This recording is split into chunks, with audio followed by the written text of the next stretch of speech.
SARSfest 2003 in Toronto. This episode of Before, Behind and Between gives you the backstory of how those things came to happen that day and the lasting impact they've made on so many people's lives.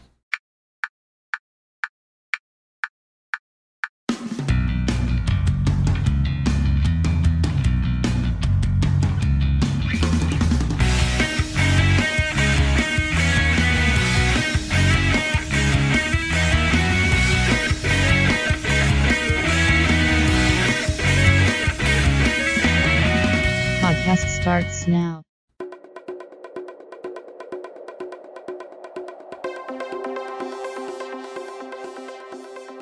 A local online blog site recently talked about the 2003 SARSfest and how differently Torontonians reacted to a different version of severe acute respiratory syndrome at that time. As a bit of refresher, in 2002 and 2003, the World Health Organization put Toronto under a health alert list due to localized cases of SARS, which were fairly quickly contained. Nonetheless, Toronto's economy was battered because of the lingering fear tourists, including other Canadians, had about visiting the city. A massive music festival was organized, generating global media coverage, and eventually the economy rebounded back to normal. The article went on to discuss the lineup of acts and what the experience was like for those in attendance. On the face of it, the article was a fun look back as well as an interesting juxtaposition of SARS in 2003 compared with COVID today. What that popular blog did not mention were the people that made that event happen, how it all came to be, and some of the truly special and unique features of the day. So this episode is going to provide some of that backstory to the event. Toronto's economy was getting battered. That matters because Toronto is Canada's biggest city, and by a huge margin. When Toronto hurts, sorry to say, so too does much of the rest of the country. So that's when a friend of mine, Dennis Mills, who was a member of Canada's Parliament at that time, and a fairly supremo organizer in his own right, stepped in, recruited the likes of global concert promoter Michael Cole, and worked closely with the Rolling Stones to create Molson Rocks for Toronto. All of this happened from conception to execution within a matter of several weeks.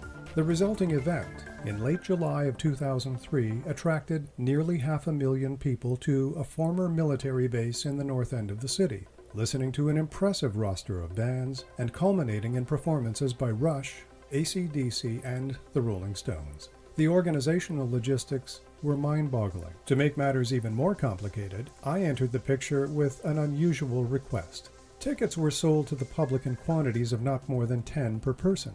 I was curious to find out how we might include a group of fans with various disabilities, whose numbers were greater than 10, so I reached out and inadvertently became project manager for what would become the world's biggest accessibility section at such an event. Included in that nearly 500,000 fan base were more than 2,000 fans with disabilities, of which an estimated 700 were in wheelchairs. Think about it.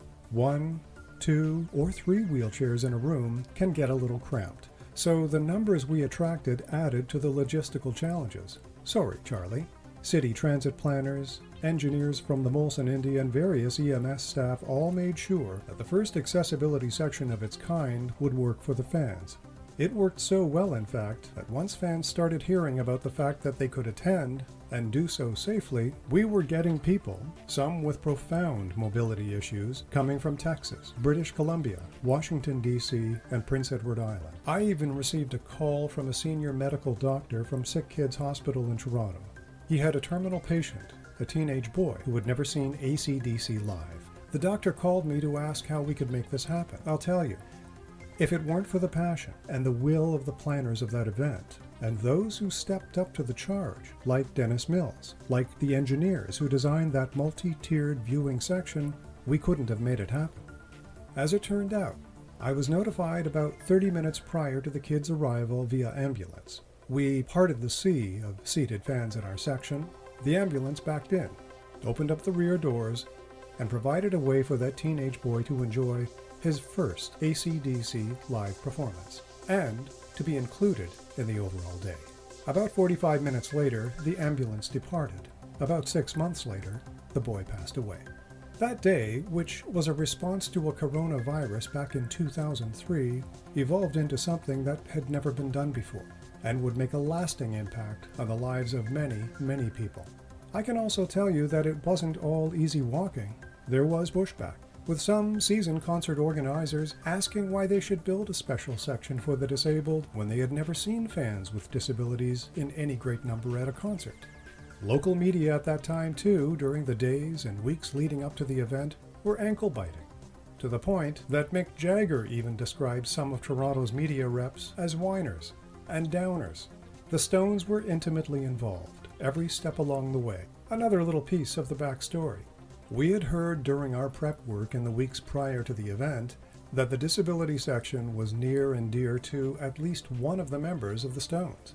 Earlier in the day of the event, Ron Wood came by our section to check things out. Someone should write a book about all those events that happened before, behind, and between what the public saw and experienced that day. Visit stephenchristiansen.ca for more episodes. This podcast is available on all streaming platforms, including Anchor, Spotify, iHeartRadio, and Apple Podcasts. I'm Stephen Christiansen. Thanks for listening.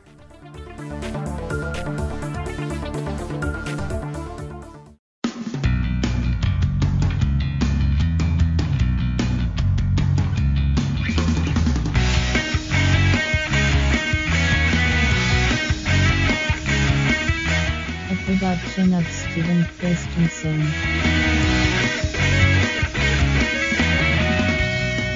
Podcast complete.